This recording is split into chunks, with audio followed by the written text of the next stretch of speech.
So till the last lecture हम लोग का इलस्ट्रेशन नंबर 11 तक कंप्लीट कर लिया था हम लोग। अमालगमेशन सारा basics concepts everything, books of transferee company, books of transfer company, amalgamation in the nature of merger, amalgamation in the nature of purchase, किस सिचुएशन में क्या करना है। ठीक है, only the last part left जहाँ पे इंस्टीट्यूट के जितने भी प्रैक्टिकल क्वेश्चन है we will be covering this and few past year questions भी अपन डिस्कस करेगा। ठीक है, अब यहाँ पे ना क्वेश्चंस कॉम्प्लिकेशंस नहीं है, प्रोसेस आपको पता है, जस्ट अपने को थोड़ा सा डिस्कशन चाहिए, पूरा फोकस से करना एंड इफ कहीं पे नहीं समझ में आए थोड़ा सा पीछे जाना, वो सारे पार्ट्स को कवर अप करना and then again practical questions करने का कोशिश करना। एक चीज ध्यान रखना, कभी कभी क्या होता है एब्जॉर्प्शन के केस में in the nature of merger बोल देता है। नॉर्मली मर्जर क्या होता है, A plus B equals to A B, इसको बोलते हैं अपन pure short merger. Amalgamation in the nature of merger ऐसा ही होता है, बट कभी कभी क्या बोलेगा, ए ने बी को खरीद लिया, राइट, एब्जॉर्ब कर लिया and that too in the nature of merger, और आपको क्या करना है, ए का बुक्स में अकाउंटिंग करना है। ए ने क्या किया, बी को एक्वायर कर लिया, राइट, एंड आपको अकाउंटिंग करना है इन द बुक्स ऑफ ए। तो ए के पास जितना भी एसेट्स एंड लायबिलिटीज बी का बुक्स में था एट बुक वैल्यू आएगा। ए उसको इन द नेचर ऑफ मर्जर बोला है तो शेयर्स ही इश्यू करेगा, राइट। तो दिमाग में रखना है जो शेयर्स इश्यू किया है, जो एग्जिस्टिंग बी का शेयर कैपिटल था, क्या उससे ज्यादा है क्या? इफ ज्यादा है तो बी का रिजर्व्स एंड सरप्लस में जनरल रिजर्व से उतना माइनस करके हम लोग लेगा, रिजर्व्स एंड सरप्लस कंपाइल करेगा, राइट। लेकिन जब ए अपने बुक्स में अकाउंटिंग एंट्री करेगा ना, तो देखना जितना एसेट्स एंड लायबिलिटीज बोले तो एवरीथिंग एट बुक वैल्यू, जब वो लेके आएगा और बिजनेस परचेज का जब वो एंट्री को उसमें क्लब करेगा, कंपेयर करेगा ना, कुछ डिफरेंस आ रहा होगा, that difference is treated as profit. Normal आप प्रॉफिट एंड लॉस अकाउंट में उसको प्लस माइनस कर सकते हैं, you won't say capital reserve और गुडविल। ये कोई कैपिटल रिजर्व या गुडविल नहीं है, बिकॉज वो कब आता है, in the nature of purchase होता है तब। बस एक ये छोटा सा पॉइंट आपको ध्यान में रखना है, ठीक है। क्वेश्चन सारे एकदम इजी है, पानी जैसे क्वेश्चन है। एक प्रोसेस होता है एक बड़े क्वेश्चंस को करने का। जब अपन 20 मार्क का क्वेश्चन है, आपको लगेगा अरे यार ये तो इतना इजी था, 20 मार्क देख के आप एग्जाम में डर जाते हो कि ये रॉन्ग 20 मार्क के क्या कुछ करना होगा। कुछ नहीं करना, सिंप्लीफाइड जो प्रोसेस है बस वो दिमाग में रखना है। एमालगमेशन का क्वेश्चन दिखता है तो अपने दिमाग में होना चाहिए purchase consideration, goodwill, capital reserve, ठीक है। एंड कभी कभी क्वेश्चन गुडविल निकालने के लिए बोलेगा, तो गुडविल में आपने जो पार्टनरशिप में गुडविल निकालना सीखा था, ठीक है, पार्टनरशिप में गुडविल निकालना सीखा था, average profit method, weighted average profit method, capitalisation method, वो सारे मेथड्स ही रहेगा, ठीक है, सुपर प्रॉफिट मेथड। तो उसमें क्या होता है, जब अपन एवरेज प्रॉफिट मेथड या ये सब लगाते थे तो वो जो प्रॉफिट लेते थे ना, वो अपन एडजस्टेड प्रॉफिट लेते थे। एडजस्टेड प्रॉफिट का मतलब इफ कोई एबनॉर्मल इनकम होता था तो वो माइनस, और एबनॉर्मल लॉसेस एड बैक होगा। कोई भी ऐसा चीज जो आप कंसिडर करना रह गया रेवेन्यू नेचर का, तो उसको अपन को कंसिडर करना पड़ेगा, ठीक है। वो सब करने के बाद जो प्रॉफिट आता है उसके बेसिस पे अपन गुडविल कैलकुलेट करता है, ठीक है। तो ऐसा क्वेश्चन आपको देखने को मिल सकता है। डिस्कस करता है question number 1, the following are the balance sheet of Yes Limited and No Limited. Yes और नो का बैलेंस शीट दिया हुआ है, ठीक है। ये सब सारी चीजें हैं बैलेंस शीट। मेन एमालगमेशन का काम बैलेंस शीट से शुरू नहीं होता है। हाँ, एक और सिली मिस्टेक्स आप एग्जाम में कर सकते हैं। जब आपको ध्यान रखना, सुनो, आप एक सिली मिस्टेक एग्जाम में कर सकते हैं। जब आपको बोला जाएगा close the books of transferor company, ठीक है, ट्रांसफरर कंपनी का जब बुक्स क्लोज करना होता है, then all the ledger accounts needs to be close. अब इस क्वेश्चन में, इस पर्टिकुलर क्वेश्चन में यदि मैं बात करूं ना, तो मुझे बताओ कि तुम लोग जो क्लोज करोगे एसेट्स को कैसे क्लोज करोगे? रियलाइजेशन में डाल के किस वैल्यू पे डालोगे? बुक वैल्यू पे। And provision for depreciation account इस क्वेश्चन में मेंटेन है। यहां देखो property plant and equipment note number 3, right. तो नोट नंबर 3 में आप नीचे जाओगे तो आपको पता चलेगा ग्रॉस वैल्यू लेस डेप्रिसिएशन। ऐसा जब भी दिया हुआ रहता है, इसका मतलब you have maintain asset at cost value and for depreciation you have maintain A separate account जिसको अपन बोलते हैं प्रोविजन फॉर डेप्रिसिएशन अकाउंट। तो रियलाइजेशन अकाउंट में या फिर जब आप जर्नल के थ्रू क्लोज करोगे तो एसेट्स तो ग्रॉस वैल्यू से आपका क्रेडिट होगा और पीडीटी आपका डेबिट होगा। ये ध्यान रखना, आपको इस अकाउंट को भी क्लोज करना है। इफ आप नेट वैल्यू से एंट्री कर रहे हो तो गलत है। इससे आपने सिर्फ एसेट की अकाउंट को क्लोज किया है, पीडीडी के अकाउंट को क्लोज नहीं किया। हाँ, नेट से करना गलत है, ग्रॉस वैल्यू से करना पड़ेगा। जैसे लेकिन गलत है, लेजर ओपन रह जाता है। जब आप क्लोज करते हो तो सारे लेजर्स क्लोज होने पड़े। जैसे डेटर्स लेस पीडीडी होता है, तब आप क्या करते हो, डेटर्स को भी क्लोज करते हो और पीडीडी को भी क्लोज करते हो। सिमिलरली यहाँ पे एसेट अकाउंट को क्लोज करना है and provision for depreciation account को भी क्लोज करना है, ये दिमाग में रखना है। अब देखो क्या बोल रहा, on that day Yes Limited absorb No Limited. Yes Limited ने क्या किया, नो लिमिटेड को एब्जॉर्ब कर दिया। I can say No Limited is my transferor vendor company and this is my transferee company, vendee company. ठीक है, वो seller, ये बायर। कंडीशंस देख लेते हैं क्या है। The members of No Limited are to get 1 equity shares of Yes Limited issued at a premium of ₹2 per share for every 5 equity shares held by them in No Limited। 5 के बदले में 1 equity shares मिलेगा। Get 1 equity shares of Yes Limited for every 5। तो no Limited को कितने equity shares मिलेंगे, उनके equity shares है कितने, 5 करोड़ रुपए फेस वैल्यू डिवाइडेड बाय 10 रुपए करेंगे तो कितना हो जाएगा, 50 लाख। 50 लाख इक्विटी शेयर्स है, 50 लाख इक्विटी शेयर्स और 5 के बदले में 1 मिलेगा फॉर एवरी 5। इसका मतलब 10 लाख इक्विटी शेयर उसको मिलेगा कितने में, एट ए प्रीमियम ऑफ ₹2, यानी 12 रुपए में। तो 1.2 crore. This is my purchase consideration. 1.2 crore will be your purchase consideration. ठीक है, वेरी गुड, ये निकल गया। क्या बोलता है, the necessary approvals are obtained, मतलब जनरल मीटिंग वगैरह लॉ वाला प्रोविजन वाला काम हो चुका है। You are asked to pass journal entries in the books of the 2 companies to give effect to the above if the amalgamation is in the nature of merger। दोनों company में journal entry देना है, यानी एक company को बंद करना है और दूसरा कंपनी उसको बाई कर रहा होगा, राइट। अब बस यही है, this is in the nature of merger. तो कंपनी जो शेयर कैपिटल इश्यू कर रही है 1.2 करोड़ का कर रही है और एग्जिस्टिंग शेयर कैपिटल कितना था, ज्यादा तो है ही नहीं। जब ज्यादा नहीं है तो मुझे रिजर्व एंड सरप्लस में जनरल रिजर्व से कुछ एडजस्टमेंट फॉर एमालगमेशन बोल के करने की जरूरत ही नहीं है। क्लियर है।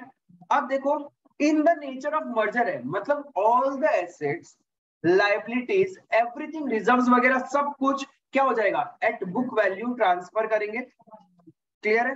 तो क्लोज करने के लिए क्या करना पड़ेगा, realisation account debit, realisation account debit to assets account. सबसे पहले आप वही करोगे। तो क्या किया होगा आपने,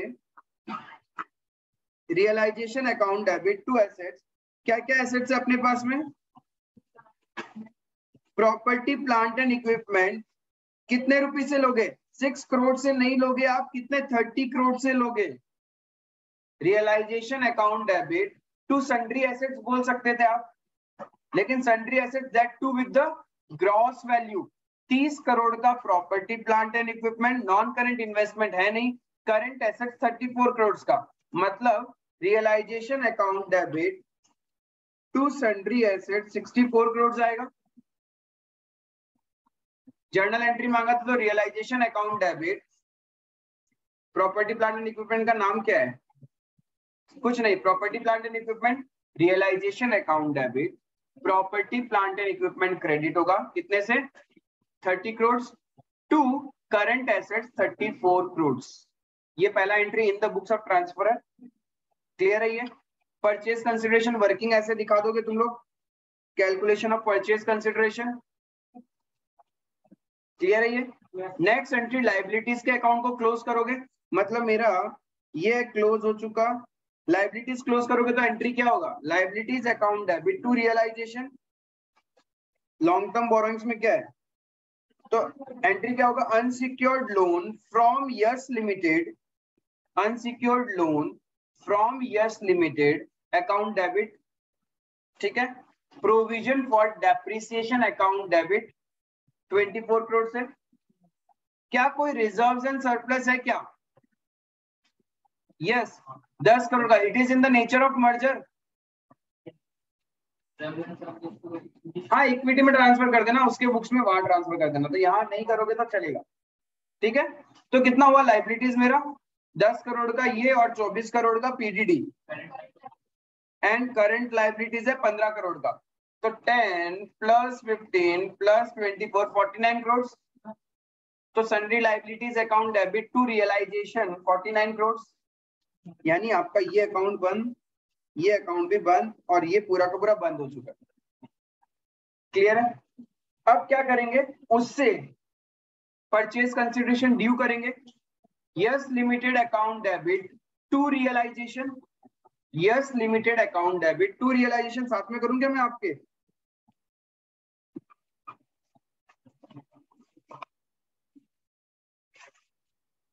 इन द बुक्स ऑफ, किसका बुक्स बना रहे हैं पहले?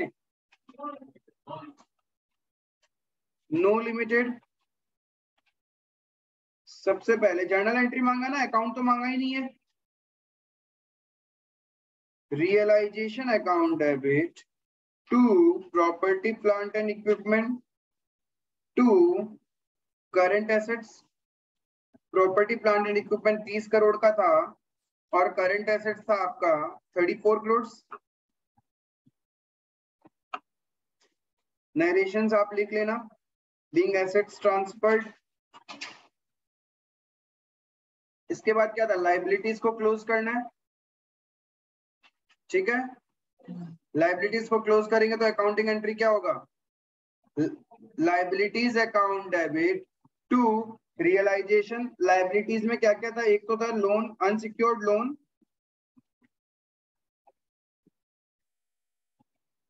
फ्रॉम यश लिमिटेड 10 करोड़ का।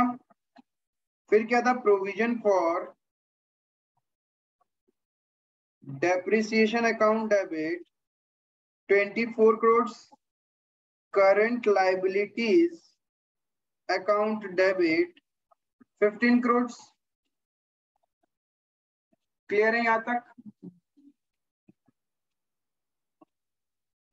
टू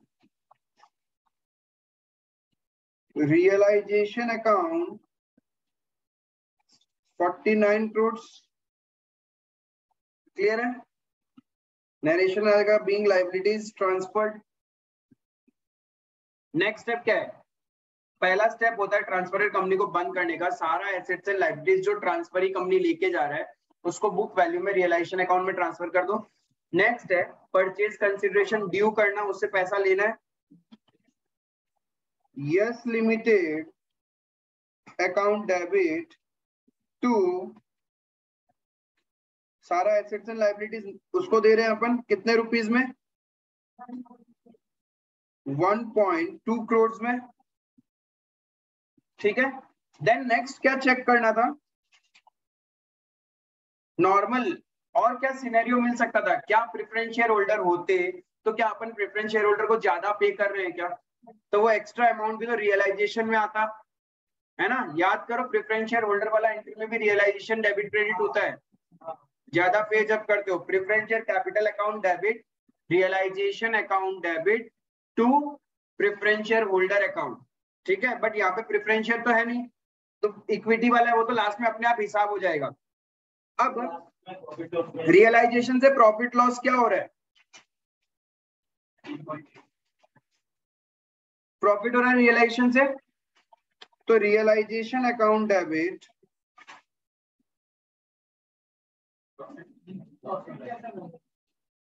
लॉस है क्या, मुझे नहीं पता, जो तुम लोग बोल रहे हो मैंने कैलकुलेट नहीं किया। अरे सिंपल है, 64 से डेबिट हुआ, 49 से क्रेडिट हुआ, 1.2 से क्रेडिट हुआ, मतलब 13.8 करोड़ का लॉस है। तो लॉस है तो इक्विटी शेयर होल्डर को बियर करना पड़ेगा। To realisation account 13.8 crore. ठीक है, क्या कोई रिजर्व एंड सरप्लस था एंड इक्विटी शेयर कैपिटल। देखो बैलेंस शीट के अंदर नॉक ऑफ स्ट्राइक ऑफ करते करते बैलेंस शीट का फेस ये था नो लिमिटेड, सिर्फ ये 2 आइटम बचे, इनको भी क्लोज कर दो। इनको क्लोज करेंगे तो क्या होगा, equity share capital account debit, reserves and surplus account debit to equity share holder account, एक साथ में क्लोज कर दो। 5, 10, 15 करोड़। इक्विटी शेयर होल्डर को डेबिट किया 13.8 से, क्रेडिट किया 15.2, कितना मिलना है? 13.8 से डेबिट हुआ, 15 से क्रेडिट हुआ, तो 1.2 करोड़ जी तो मिलना है, वही तो परचेज कंसिडरेशन था।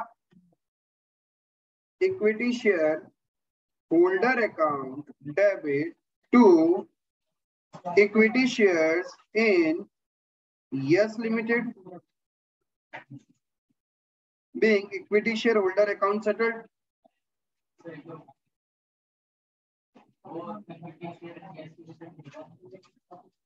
क्या चीज?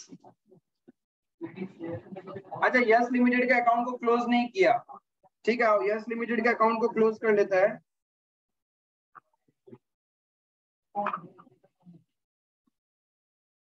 Equity shares in Yes Limited account debit to Yes Limited, पहले तो वो पे करेगा और फिर यही इक्विटी शेयर्स अपन किसको दे देगा, इक्विटी शेयर होल्डर्स को दे देगा। तो इस तरीके से मेरे बिजनेस के अंदर सारे लेजर अकाउंट सेटल्ड है। In this way you close the books of transferor company. इसमें किसी को भी डाउट है तो पूछ सकता है मुझसे।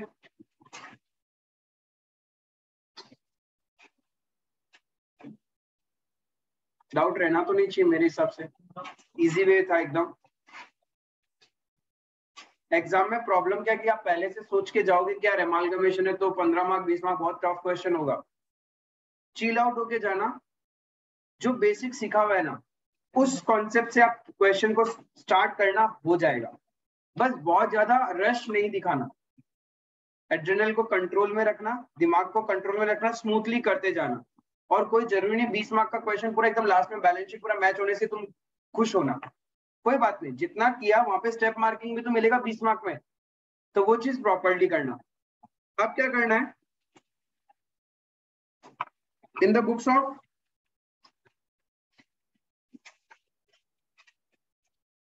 यश लिमिटेड यानी ट्रांसफरी कंपनी सबसे पहले क्या एंट्री करता है, जब तक क्वेश्चन कुछ एक्स्ट्रा एंट्रीज नहीं बोले, जैसे कुछ क्वेश्चन में हमने देखा था डिविडेंड देना है, कैपिटल रिडक्शन वाला पार्ट, यदि क्वेश्चन वो नहीं बोले तो डायरेक्ट बिजनेस परचेज करेगा वो, तो सबसे पहले वो वही एंट्री करता है, बिजनेस परचेज अकाउंट डेबिट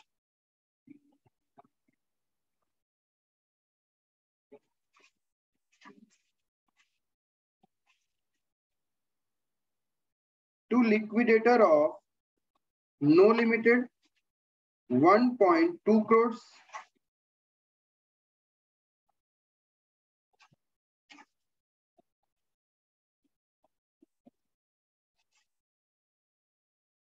फिर तुम लोग बोलते हो भैया इसको तुरंत पे कर दिया करो, ठीक है भाई पे कर देते।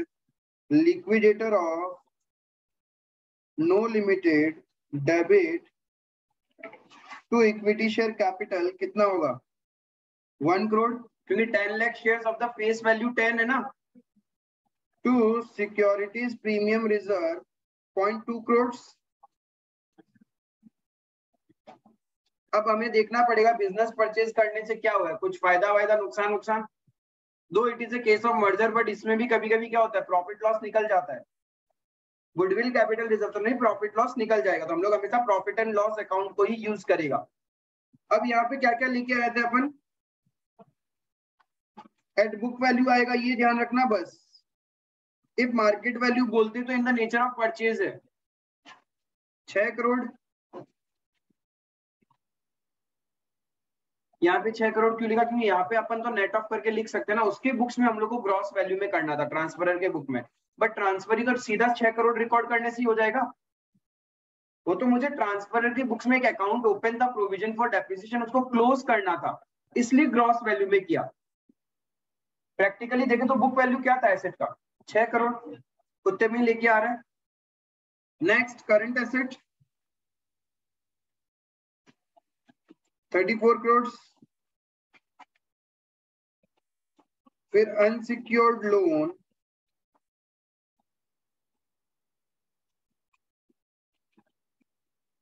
फ्रॉम, क्या लिख रहा है, unsecured loan from Yes limited कितना था, 10 करोड़ का। Current liabilities 15 crore. Reserve and surplus भी आएगा because it is in the nature of merger. तो रिजर्व एंड सरप्लस कितने थे, 2 बिजनेस परचेज 1.2। तो सिंपल सा लॉजिक है, जब मर्जर हो रहा है, शेयर कैपिटल था 5 करोड़, उसके बदले में 1.2 करोड़ मिल रहा है, तो इस मर्जर में भी तो फायदा ही है। 5 करोड़ वाले शेयर कैपिटल को हम लोग 1.2 करोड़ का शेयर्स दे रहे हैं, तो कितना बच जाएगा, 3.8 करोड़। यही तुम्हारा प्रॉफिट है, बट यू वोंट से it is a capital reserve और गुडविल। ठीक है, आप क्या बोलोगे, normal profit and loss account में डालोगे इसको।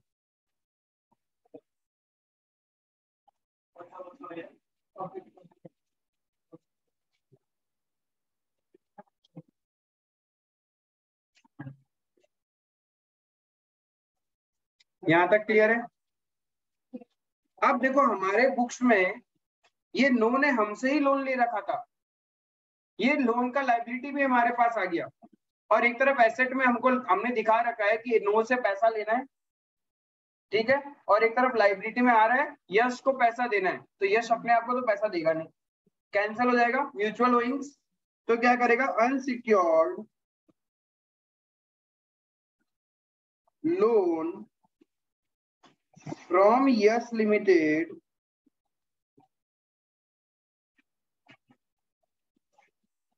$10 crores to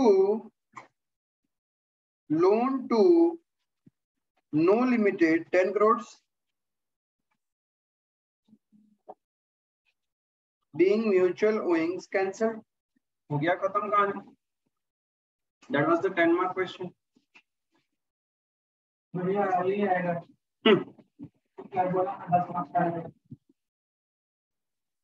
10 मार्क का question is a high probability कि आपके पास ट्रांसफरी कंपनी का बुक्स, उसके अंदर परचेज कंसिडरेशन निकालोगे, गुडविल या कैपिटल रिजर्व निकालोगे, जर्नल मांगेगा जो गिनती का तुम्हारा होगा 5 जर्नल, फिर एक छोटी सा बैलेंस शीट।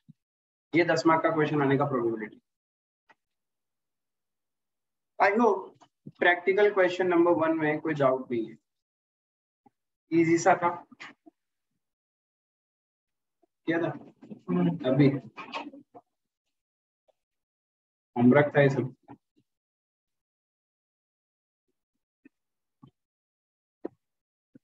ऑनलाइन वालों कोई डाउट नहीं भैया। ठीक है सर, तो चलता है अपन क्वेश्चन नंबर 2। ये भी इजी है, पानी है एकदम, लिख भी दिया मैंने इजी। 2, 3 सब इजी है। देखो क्या बोला, एक्स लिमिटेड और वाई लिमिटेड का बैलेंस शीट दे रखा है, वेरी गुड। मुझे तो मतलब बैलेंस शीट के बाद से होता है। क्या बोला है, a new company XY Limited is formed to acquire the sundry assets and trade payables of X Limited and Y Limited। sundry assets and trade payables यानी it is in the nature of purchase, क्योंकि reserve and surplus वगैरह नहीं लेके जा रहे, क्या लेके जा रहे, टू एक्वायर सन्ड्री एसेट, मतलब सारा का सारा एसेट्स, जितना भी एसेट्स है, यानी इतना और इतना, और यहां से क्या लेके जा रहा है, trade payables. And for this purpose the sundry assets of X Limited are revalued, और रीवैल्यूएशन और बोल दिया, तब तो परचेज ही है ये, इतना आइटम वो लेके जाएगा।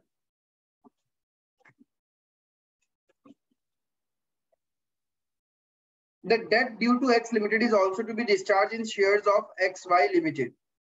ठीक है, ये क्या है पॉइंट,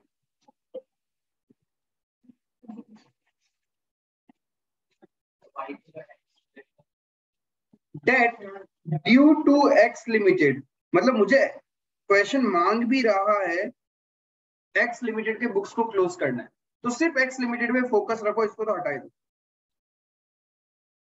कोई लेना देना ही नहीं क्वेश्चन में। मेरा फोकस ही एक्स लिमिटेड पे होना चाहिए, मुझे उसको क्लोज करना है।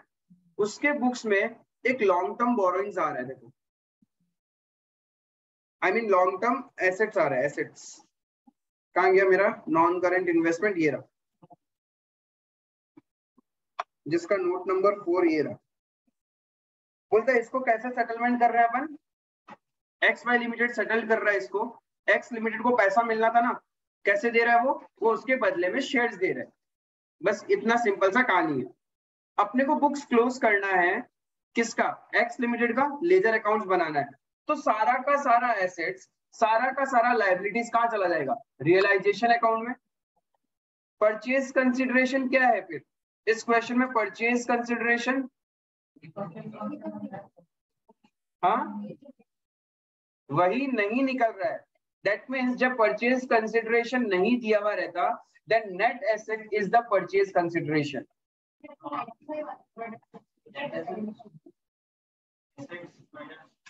Total assets minus outside liabilities, हाँ वो तो एग्रीड वैल्यू पे होगा। अब देखो क्या क्या होगा तुम्हारा, सन्ड्री एसेट्स का वैल्यू कितना है, what is the value of sundry assets, हाँ तो कितना हो जाएगा, आएगा काहे नहीं आएगा, वही तो है। आपका परचेज कंसिडरेशन क्या होगा, जब क्वेश्चन नहीं दे रहा देन नेट एसेट, मतलब जो कंपनी का वर्थ है उतना ही तो रुपए लेगा वो उसके शेयर होल्डर्स। कंपनी का वर्थ कितना है, total assets minus outside liabilities, total assets का वैल्यू था 1,35,000, जिसको कितने में लेना है अपने को, 1 lakh. sundry assets of X Limited are revalued at rupees 1 lakh, यही तो बोला क्वेश्चन ने। माइनस आउटसाइड लायबिलिटीज कितना, trade payables 25,000, so what is the purchase consideration, 75,000 purchase consideration है, क्लियर है ये चीज। तो सबसे पहले रियलाइजेशन अकाउंट बनेगा, बहुत इजी सा क्वेश्चन था, कुछ था ही नहीं इसमें, तो पानी सा क्वेश्चन। रियलाइजेशन अकाउंट किसके बुक्स में, in the books of X Limited. Realisation में क्या जाता है, सारा एसेट्स एंड लायबिलिटीज या वो एसेट्स एंड लायबिलिटीज जो ट्रांसफरी कंपनी लेके जा रहा है, जो लेके जा रहा है, यहाँ पे तो सारा ही लेके जा रहा है, तो realisation account debit to sundry assets कितना,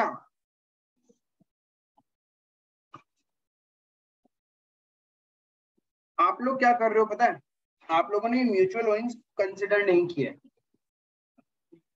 म्यूचुअल ओइंग्स का अलग से सेटलमेंट हो रहा है ना, वो 15,000 का अलग से सेटलमेंट कर रहा है, ये जो लोन टू वाई है इसके लिए वो अलग से सेटलमेंट कर रहा है, तो we have to focus on this. 15,000 के लिए तो वो बोल रहे हैं ना वो अलग से शेयर्स इशू करेगा, हाँ इसीलिए ये वाला रियलाइजेशन में नहीं लेके गए, लेके भी जाओगे तो अपोजिट साइड में आपको दिखाना पड़ता, इसलिए इसको अलग से ही ट्रीट कर देंगे अपन। बचा तुम्हारा 1,20,000, उसको डाल दिया, एंड देन 25,000 बुक वैल्यू पे बाय सन्ड्री लायबिलिटीज 25,000। फिर हम लोग क्या करते हैं, जितना पैसा लेना है वो ड्यू करते हैं, X Y Limited account debit to realisation by X Y Limited purchase consideration, अभी हमने निकाला था 75,000 इज द परचेज कंसिडरेशन।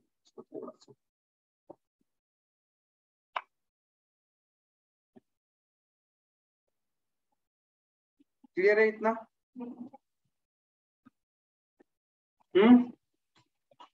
क्या कुछ एक्स्ट्रा प्रेफरेंस शेयर्स वगैरह का कुछ है क्या, कोई पॉइंट नहीं है, तो यहाँ पे तुम्हारा क्या हो रहा है, दोनों साइड मैच हो रहा है, लॉस हो रहा है, loss by equity share holder, loss 20,000 का दिख ही रहा है क्योंकि 1,20,000 का एसेट्स था, 1 लाख में लेके जा रहे, तो ये तो 20,000 का लॉस है मेरे को, तो रियलाइजेशन का कहानी खत्म।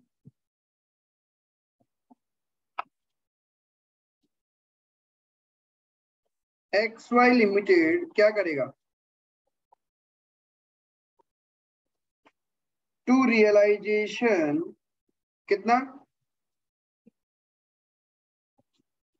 75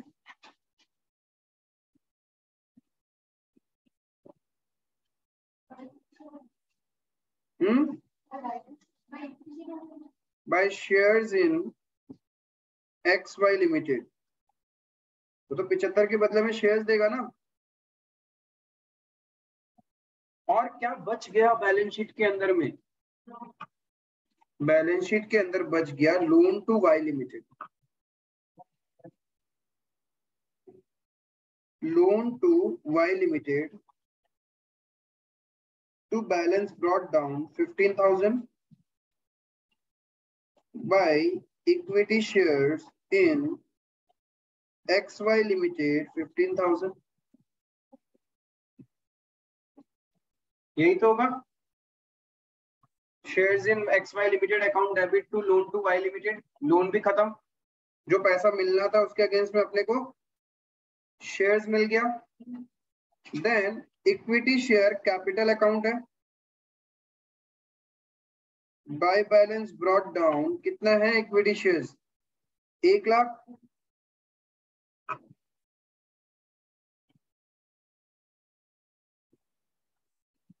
टू इक्विटी शेयर होल्डर,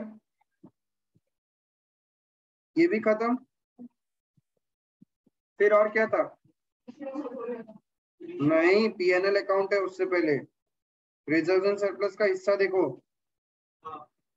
उसको कहाँ क्लोज किया, 10,000 का पीएनएल का बैलेंस है।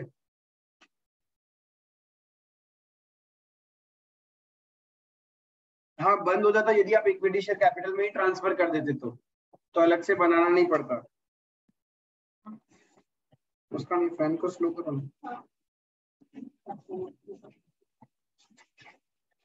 मैं समझा। हाँ एकदम धीरे,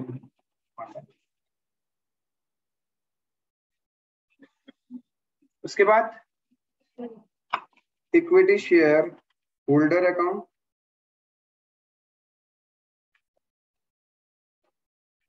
एक तो क्या है बाय रियलाइजेशन का नुकसान था क्या, तो वो तो डेबिट साइड में आएगा। बाय इक्विटी शेयर कैपिटल मिलना है 1 लाख, बाय पीएनएल 10,000, ठीक है, टू रियलाइजेशन 20,000, क्लियर है यहां तक, कितना शेयर, इतना हो गया। अब एक तो क्या हुआ, उसने इक्विटी शेयर्स मिला, equity shares in XY limited 75,000 का, और एक लोन के अगेंस्ट में मिला था, तब आपने एंट्री क्या किया, equity shares in XY limited account debit to loan to Y limited. इससे loan to Y limited account तो क्लोज हो गया, लेकिन equity shares in XY limited तो रह गया ना, उसको तो क्लोज करना पड़ेगा। तो क्या होगा, equity share holder account debit to equity shares in XY Limited, क्योंकि अल्टीमेटली तो इक्विटी वालों को ही मिलेगा ये पैसा। इस तरीके से आपका इक्विटी शेयर होल्डर अकाउंट भी बंद हो जाएगा।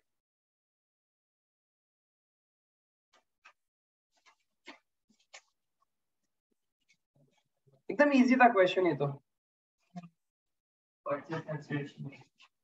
नहीं निकला इसमें क्या था परचेज कंसिडरेशन, साफ साफ बोला बेचारे ने, एक के बदले में हम ऐसा ऐसा दे, अच्छा दिया हुआ नहीं था तो कुछ समझ में नहीं आया। जब ऐसे नहीं, जब भी क्वेश्चन इस टाइप का हो, क्वेश्चन नहीं बताए purchase consideration, then we have to go with the intrinsic value. Intrinsic value मतलब नेट एसेट मेथड।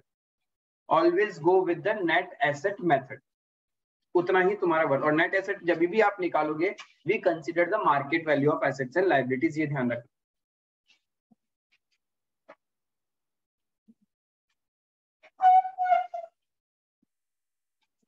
क्लियर है यहाँ तक? नंबर 3 बहुत easy, very very very easy, कुछ करना ही नहीं है इसमें, सबसे इजी, मर्ज कर देना इसको। महंगाई क्या है? Super Express Limited and Fast Express Limited were in competing business, they decided to form a new company, super fast। Super अलग था, फास्ट अलग था, बनाएगा सुपर फास्ट मिलके, दोनों मिल जाएंगे तो वेरी गुड। तो बोला क्या, the assets and liabilities of the both the companies are taken over by the new company at their book values, पहला टिक हो गया। Companies were allotted equity shares of ₹100 each in lieu of purchase consideration amounting to 30,000, 20,000 for super fast and 10,000 for fast express। Prepare opening, equity को equity दे रहा है, तब तो और भी टेंशन नहीं है। क्लियर है? तो बस एकदम सिंपल सा है, इसका फटाफट मर्ज करके बैलेंस शीट बना दो। Prepare opening balance sheet of superfast express limited considering pooling method. Pooling of interest method ही तो क्या था, मर्जर। फटाक से इसको ड्राफ्ट करो, इसमें मेरी हेल्प की जरूरत नहीं है तुम लोग को। So let's see practical question number 4। ये भी बहुत इजी है, कुछ कॉम्प्लिकेशंस नहीं, एकदम सिंप्लीफाइड क्वेश्चन है। क्या बोला, the following are the balance sheet of P Limited and V Limited. P और वी का बैलेंस शीट अपने को मिला है, ठीक है, कोई बात नहीं। अब कहानी होता है शुरू। ये सेम क्वेश्चन आप ऐसा कर चुके हो। All the bills receivable held by V Limited where P Limited is acceptance. इसका मतलब म्यूचुअल ओइंग्स। बाद में जाके अपन क्या करेगा, कैंसल कर देगा। On 1st of April 2011, P Limited took over V Limited in an amalgamation in the nature of merger। तो करना क्या है भाई साहब, पास journal entries in the books of P and balance sheet उसके बाद बनाना है। P कौन है? P है मेरा ट्रांसफरर या ट्रांसफरी। क्या है? ट्रांसफरी। ट्रांसफरी कंपनी का बुक्स को अपने को क्या करना है, उसका बुक्स में जर्नल एंट्री करना है। जब ट्रांसफरी कंपनी का बुक्स में जर्नल एंट्री करना है तो वो क्या क्या करता है, सबसे पहले बिजनेस परचेज, फिर सारा एसेट्स एंड लायबिलिटीज लिख आएगा। Now this is the case of merger, तो assets, liabilities, reserves and surplus भी आएगा उसके साथ में। क्लियर है? और एक चीज फोकस करना है, क्या, इशूड कैपिटल। जो नया शेयर्स इन कंसिडरेशन जो इशू करेगा, क्या वो एग्जिस्टिंग से ज्यादा है क्या? इफ है देन जनरल रिजर्व से माइनस कर देंगे। Clear है? It was agreed that in discharge of consideration for the business, P Limited would allot 3 fully paid equity shares of ₹10 each at par for every 2 shares held in V Limited। इसका मतलब 2 के बदले में 3 shares देगा par value पे। ठीक है, 2 के बदले में 3 शेयर्स देगा पार वैल्यू पे। तो कितने नंबर ऑफ शेयर्स थे V Limited के? 6000। फेस वैल्यू तो कुछ बोला ही नहीं, तो मतलब 600 लाख। 600 लाख या 6000 तो रुपीज है, मतलब 600 लाख शेयर्स हो गए। 600 लाख शेयर्स हो गए। एवरी 2 के बदले में कितना,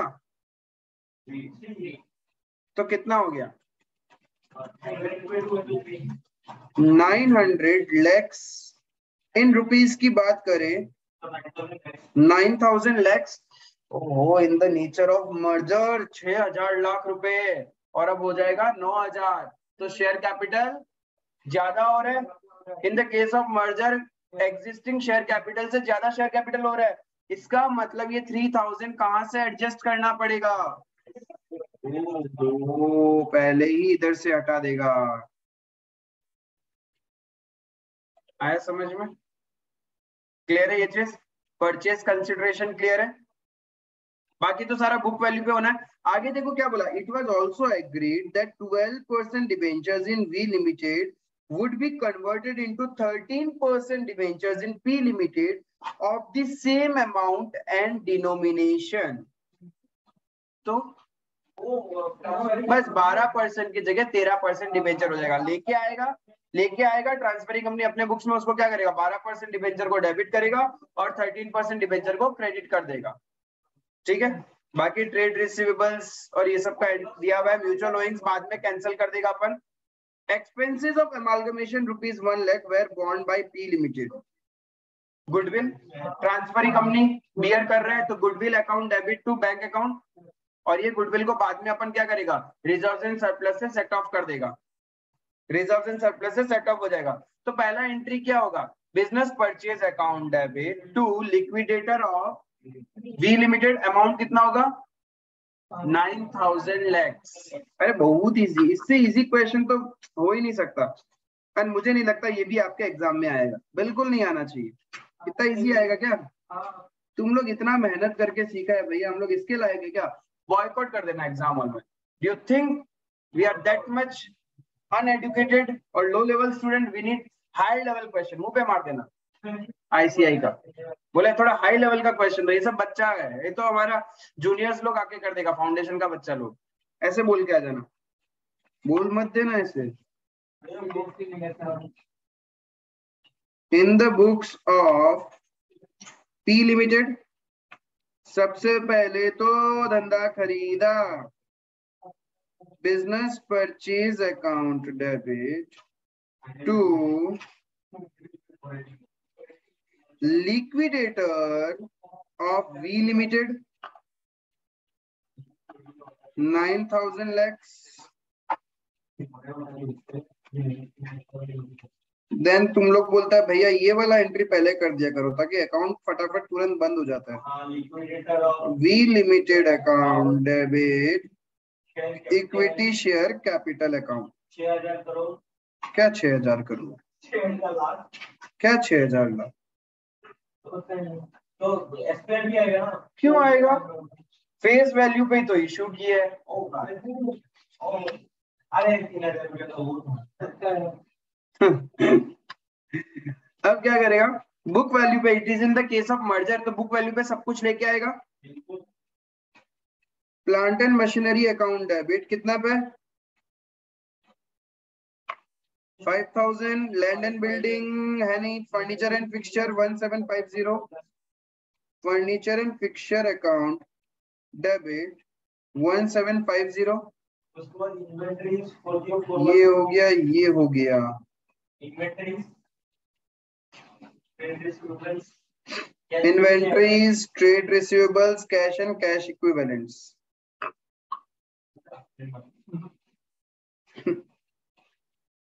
इन्वेंटरीज 4041, ट्रेड रिसीवेबल्स 1020। आप ध्यान रखना नीचे में बाइफर्केशन दिया था ट्रेड रिसीवेबल्स का, डेटर्स एंड बिल्स रिसीवेबल, तो अलग अलग रिकॉर्ड करना। तो ये ट्रेड रिसीवेबल्स को आप डेटर अकाउंट लिखना, कैश एट बैंक, बिल्स, हाँ आगे जाके कैंसिल करेगा। बिल्स रिसीवेबल अकाउंट कितना, ये सॉरी कितना था तुम्हारा बुक वैल्यू 1020 तो था, ठीक ही है। बिल्स रिसीवेबल कितना 80, सारा एसेट्स आ गया at book value. All the liabilities, liabilities में रिजर्व्स एंड सरप्लस भी आएगा स्टार्टिंग से ऊपर से। तो reserves and surplus note number 2 में foreign project reserve, general reserve, PNL का बैलेंस। फॉरेन प्रोजेक्ट रिजर्व कितने का रहेगा 310, बट जनरल रिजर्व उतना आएगा क्या, लेके आ सकते हो बुक्स में, लाके कैंसिल कर सकते हो अमालगमेशन एडजस्टमेंट बोल के, ठीक है कोई दिक्कत नहीं है। तो जनरल रिजर्व ग्रॉस वैल्यू लेके आ जाओ, कोई दिक्कत नहीं है, 3,200। पीएनएल कितना 825 to 12% debentures 1,000, देन और क्या क्या है, ट्रेड पेबल्स के अंदर में कुछ कुछ है और शॉर्ट टर्म प्रोविजन में है। ट्रेड पेबल्स के अंदर है तुम्हारा ट्रेड क्रेडिटर बिल्स पेबल है ही नहीं,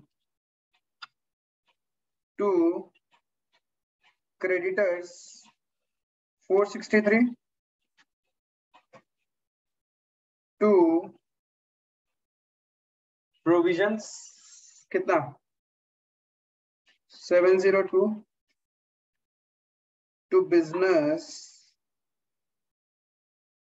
purchase 9000, no profit no loss. कुछ प्रॉफिट लॉस है क्या? आपका ये अकाउंटिंग एंट्री मैच ही नहीं हो रहा होगा। यस, आपका ये अकाउंटिंग एंट्री मैच नहीं हो रहा होगा, इसलिए आप यहाँ क्या लिखिएगा, एमालगमेशन एडजस्टमेंट अकाउंट डेबिट कितना 3000।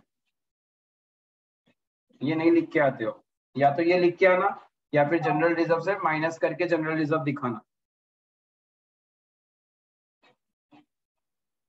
आप क्या करोगे, अमालगमेशन एडजस्टमेंट का बंद करोगे, general reserve account debit to amalgamation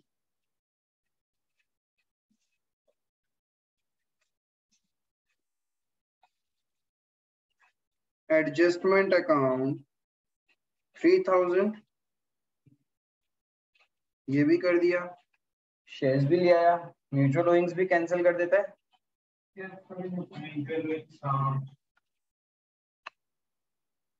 creditor नहीं, 200 में लिखा था तो ये करना पड़ता क्या चीज? अब तो 200 में लिखता तो ये तो हाँ तब नहीं करना पड़ता, तब नहीं करना होता। म्यूचुअल ओइंग्स क्या था, bills payable account debit to bills receivable account कितने का 80, और भी कुछ कुछ करना था, क्या था, डिबेंचर्स को कन्वर्ट करना था, 12% डिबेंचर्स ऑफ पी लिमिट, क्या था वी लिमिटेड, तो अपने बुक्स में अपना नाम नहीं लिखा, तो 13% डिबेंचर लिखेगा सिर्फ। डिबेंचर्स आए थे हमारे बुक्स में 1000। लिक्विडेशन एक्सपेंस चलो कर देते हैं, goodwill account debit to bank account 1 lakh,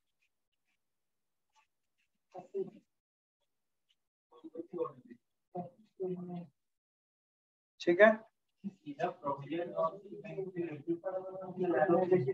नहीं अभी सेट ऑफ करेंगे वो, तो फिर ऐसे तो बहुत कुछ एंट्री कट कर सकते हो तुम, ऐसे तो बहुत सारा एंट्री का सेट ऑफ हो सकता है, बट एग्जाम में तो मार्क्स उठाना है ना। ऐसे तो उधर 12% डिबेंचर क्रेडिट क्यों किया, डायरेक्ट 13% डिबेंचर ही लिख देता, 12% तो कट ही रहा है। बिल्स पेबल बिल्स रिसीवेबल को कम करके लिख लेते, कुछ नॉक ऑफ तो कर ही सकते हो, बट फिर एग्जाम में मार्क्स नहीं मिलेगा। ये हो गया जर्नल एंट्री। अब तो सिंप्लीफाइड है balance sheet. Balance sheet P limited का क्या होगा, ये सारी एसेट्स एंड लायबिलिटीज आ जाएगी, जनरल रिजर्व कम हो जाएगा, बैंक बैलेंस थोड़ा सा कम हो जाएगा, डिबेंचर्स आएंगे उसके बढ़ जाएंगे विद डिफरेंट नेम, बस उतना ही चेंजेस है।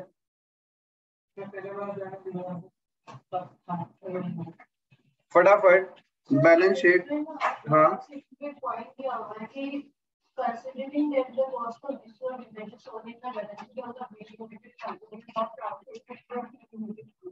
मतलब समझा नहीं, वो तुम्हारा बुक में होगा, इधर नहीं है कुछ ऐसा। क्या बोला तुम?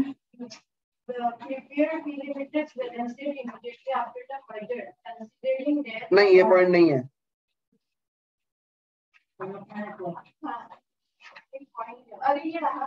क्या था पॉइंट? कंसिडरिंग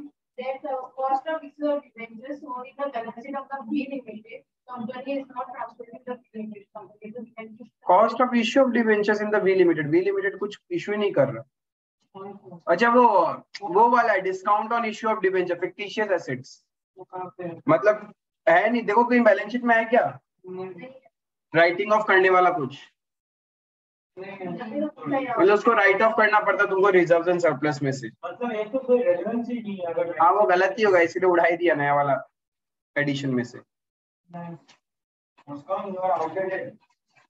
आउटडेटेड क्लियर है। बैलेंस शीट ड्राफ्ट कीजिए।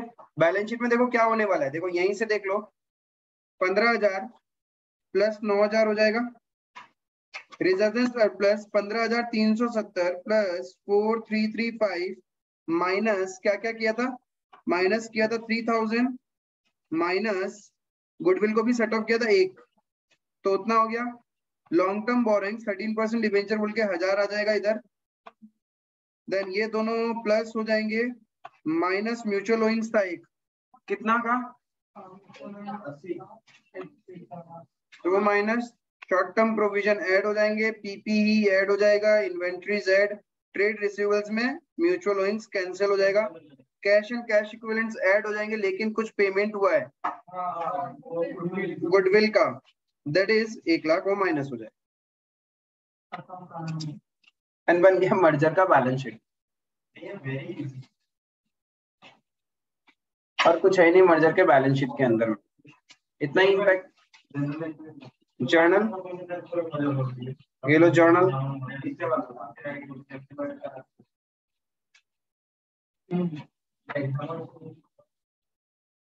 ठीक है फटाफट बैलेंस शीट वाला पार्ट करो, देन अपन last question of our study mat practical question number 5 discuss करेगा।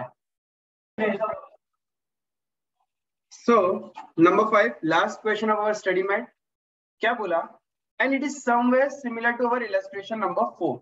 Sun and Neptune had been carrying on business independently. They agreed to amalgamate and form a new company, Jupiter Limited, with an authorized share capital of rupees 4 lakh divided into 80,000 equity shares of rupees 5 each. On 31st of March 13, the respective information, Sun और Neptune का information दिया हुआ है जिसका capital इतना था, liability इतना, PPE का balance and current assets का balance. Additional information, revalued figures of non-current and current assets were as follows. क्या बोला है, प्रॉपर्टी प्लांट एंड इक्विपमेंट का रीवैल्यूड फिगर कितना लेना है 7,10,000 एंड उसका 3,90,000। करंट एसेट्स को मानना है 299, 500, 157, 750। The debtors and creditors include 43,350 owned by Sun to Neptune. ये तो mutual owings. The purchase consideration is satisfied by issue of the following shares and debentures. Requirement part क्या है? You are required to compute the amount of debentures and shares to be issued. कितना issue करना है? And उसके बाद immediately after amalgamation आपको balance sheet बनाना है. This is in the nature of purchase. This is in the nature of purchase. Yeah. तो यहाँ पे क्या बोला 60,000 equity shares of Jupiter limited to Sun and Neptune in the proportion to the profitability of their respective business based on the average net profit during the last 3 years. ऐसा question अपन पहले भी कर चुका है, तो पिछले 3 साल के प्रॉफिट को एवरेज कर दो। पहले तो 3 साल के प्रॉफिट का नीचे डेटा दिया हुआ उसको प्लस करो, 449, 576 minus 2,500 plus 377, 924, 8,25,000। हाँ सम तो यही आएगा, फिर एवरेज करेगा डिवाइडेड बाय 3 तो कितना आ जाएगा, डिवाइडेड बाय 3 करने के बाद 2,75,000। सिमिलरली नेपच्यून का कितना होगा 273,900 प्लस 3 9,75,000 divided by 3।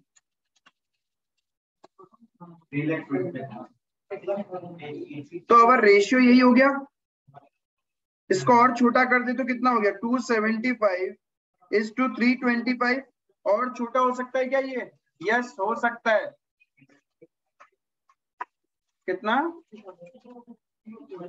11:13। इससे छोटा नहीं होगा, ये 25 से डिवाइड होता है दोनों, इस रेशियो में शेयर्स मिलेगा। तो नया कंपनी जुपिटर लिमिटेड 60,000 शेयर्स दे रहा है, तो सन को कितना मिलेगा 60,000 इंटू 11/25, इतने number of shares Sun limited को मिलेगा। डायरेक्टली भी कर सकते हो, इतना रेशियो जाने का जरूरत नहीं है। 275 प्लस 325 जितना होता है उसको डिवाइड करो, मल्टीप्लाई बाय 275, डायरेक्टली भी कर सकते हो आप। 26,400 शेयर्स टू क्या चीज, अच्छा सॉरी, इधर 24 होगा, तो ये आ जाएगा तुम्हारा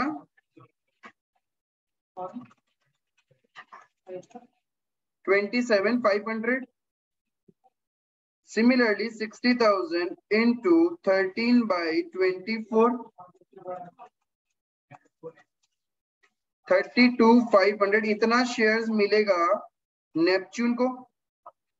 तो क्वेश्चन में पूछा था ना amount of shares to be issued, तो मल्टीप्लाई बाय इशू प्राइस कर दो। इशू प्राइस क्या है 5 रुपए, तो इंटू 5 कर देना, तो वैल्यू निकल जाएगा, total value 27,500 into 5, 137,500 plus 32,500 into 5, 162,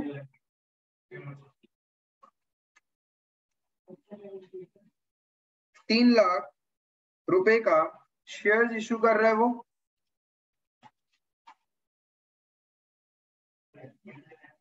clear है शेयर्स वाला पार्ट। अब देखो डिवेंचर्स के लिए क्या बोला, 15% debentures in Jupiter limited at par issue करेगा to provide an income equivalent to 8% return business as on capital employed in their respective business as on 31st of March 2013। क्या बोला 8% रिटर्न मिलना चाहिए, मतलब इतना डिवेंचर्स दो कि उसका 15% जो होगा that should be equals to 8% return on business. Capital employed क्या होता है, कैपिटल एम्प्लॉयड का मतलब होता है share capital plus reserves and surplus, और you can say total assets minus outside liabilities. दो तरीका होता है asset approach and liability approach. तो यहाँ पे अपन क्या कर सकते हैं, total assets minus outside liabilities. Total assets Sun का कितना था 7,10,000, बिकॉज जब आप कैपिटल एम्प्लॉयड या ये सब निकालते हो तो मार्केट वैल्यू रीवैल्यूड फिगर को कंसिडर करते हैं। 7,10,000 प्लस 299,500 माइनस 597, सो 4,12,500 कैपिटल एम्प्लॉयड आ रहा है सन लिमिटेड का। सन नेपच्यून इसका आ रहा है 4,12,500। कैसे निकाला, total assets minus outside liability, and assets का भी मार्केट वैल्यू ही कंसीडर करना है। नेपच्यून क्या आएगा आपका 3,90,000 प्लस 157,750 माइनस 180,250, 367,500, राइट। इसका 8% रिटर्न चाहिए मुझे,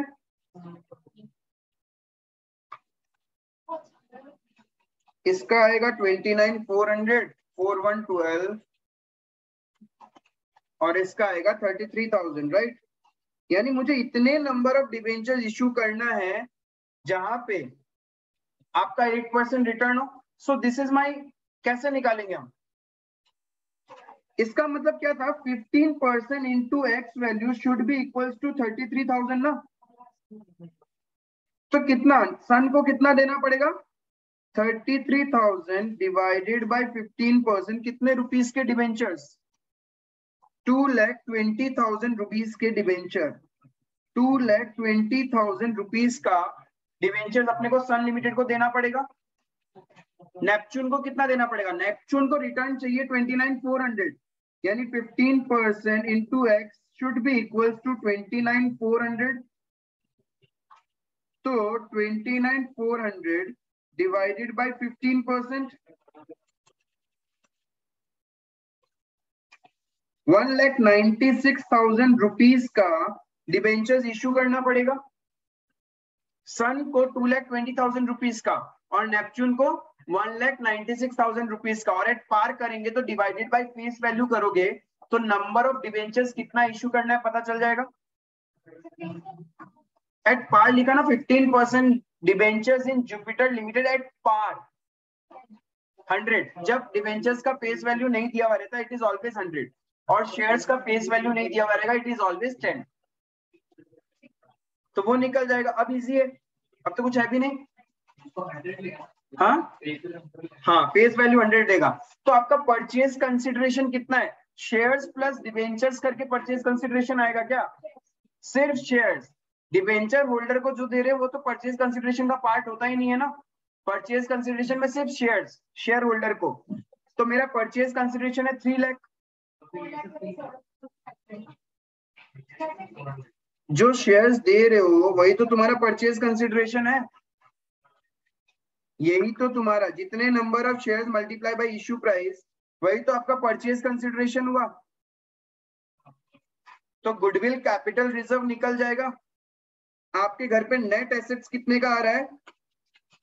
4,12,500 प्लस 367,500, 7,80,000 के अगेंस्ट में आप 3 लाख के शेयर्स इश्यू कर रहे हो, तो कैपिटल रिजर्व, आपके पास कैपिटल रिजर्व आ जाएगा।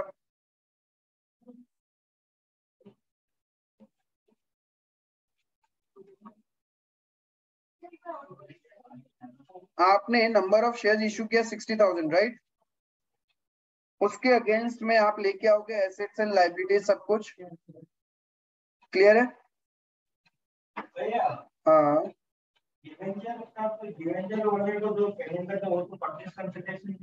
नहीं, डिवेंचर्स होल्डर को जो पे करेंगे क्या वो परचेज कंसिडरेशन में आएगा क्या? यहाँ पे सुनो, यहाँ पे क्या बोला? The purchase consideration is satisfied. Equity वालों, ऐसा कहीं लिखा हुआ है क्या कि पीसी में सिर्फ शेयर्स ही देना पड़ेगा? वो सिर्फ in the nature of merger है। In the nature of purchase आप शेयर्स दे सकते हैं, डिवेंचर्स दे सकते हैं, कैश दे सकते हैं, बिजनेस का कोई एसेट भी दे सकते हैं। यहाँ पे क्या कर रहा है? The purchase consideration is certified by issue of इतना शेयर्स एंड इतने नंबर ऑफ डिवेंचर्स। तो आपका टोटल पीसी कितना हो रहा है? ये दोनों को प्लस करना पड़ेगा आपको। क्या चीज? अरे क्वेश्चन बोल रहा है कि परचेज कंसिडरेशन जो है ना वो कैसे आप सेटिस्फाइड कर रहे हो? By issue of shares and debentures. Purchase है, मर्जर का तो केस ही नहीं है। ये तो in the nature of purchase ही है, क्योंकि आपने एसेट्स का वैल्यू को क्या किया है? रीवैल्यू किया है ना, बुक वैल्यू पे थोड़ी लेके जा रहे हो। तो आपका परचेज कंसिडरेशन क्या हो गया? 3 लाख तो शेयर्स का हो गया, और डिवेंचर्स का कितना हो गया? 4,16,000, राइट? ये आपका परचेज कंसिडरेशन है, जिसमें शेयर्स इतना रुपए का और 15% डिवेंचर्स इतने, तो टोटल हो गया 7,16,000। और नेटवर्थ ऑफ द कंपनी निकला था आपका कितना? 4,12,500 प्लस 367,500, 7,80,000। तो कैपिटल रिजर्व में कितना जाएगा? 7,80,000 का कंपनी के बदले में आप लोग 7,16,000 पे कर रहे हो, तो 64,000 आपका कैपिटल रिजर्व में जाएगा। और ये नेटवर्थ कैसे निकाला? 780 अभी निकाला था हमने, total assets minus outside liabilities. सन का आया था 4,12,500 और नेपच्यून का आया था 367,500। उसी पे हमने 8% निकाला है। It is almost similar to illustration number 4। और कोई भी क्वेश्चन है परचेज कंसीडरेशन में डिवेंचर एंड, हाँ इसी क्वेश्चन में साफ साफ क्वेश्चन ने बोल दिया था। हाँ 4 में प्रेफरेंस था और यहाँ पे डिवेंचर्स बोल दिया, तो यहाँ पे बोल ही दिया था purchase consideration is satisfied by issue of shares and debentures. देखो लिख दिया इधर, bye issue of shares and debentures. Clear है? बस अब इसको उतार लो, बैलेंस शीट ड्राफ्ट कर लो। सो आपका स्टडी मेट पूरा का पूरा कवर्ड है, ठीक है? अब आराम से आप पास्ट पेपर के क्वेश्चन सॉल्व कर पाएंगे।